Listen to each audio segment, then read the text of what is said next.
Սովորողի անձնական կյանք։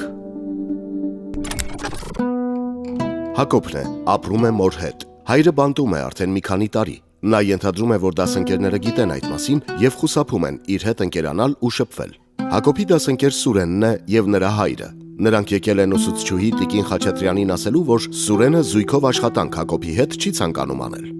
Նա վատ ընտանիքից է։ Տիկին Խաչատրյան, ախր դուք էլ գիտեք, որ նրա հայրը բանտում է։ Ճիշտ չէ Սուրենի ներկայությամբ խոսել այս մասին։ Հարցը սովորողի ընտանիքին է վերաբերում եւ կարեւոր է հարգել նրա անձնական կյանքը։ Դպրոցում, դասարանում երեխաները հավասար են եւ չեն խտրականացվում անձնական կյանքի կամ ընտանեկան իրավիճակի հիմքով։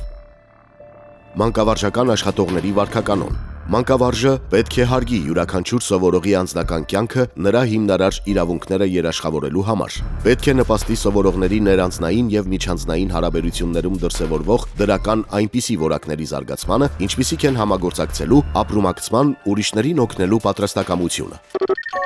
Ուսուցչուհին գիտակցում է, որ սովորողներն իր օգնության կարիքն ունեն։ Երեխաներ, յուրաքանչյուրիս կյանքում կան բաներ, որ նախընտրում ենք ուրիշները չիմանան։ Օրինակ մեր զգացմունքները, ընտանեկան իրավիճակը, խիստ անձնական տեղեկություններ եւ այլն։ Հիշեք, դա ձեր իրավունքն է։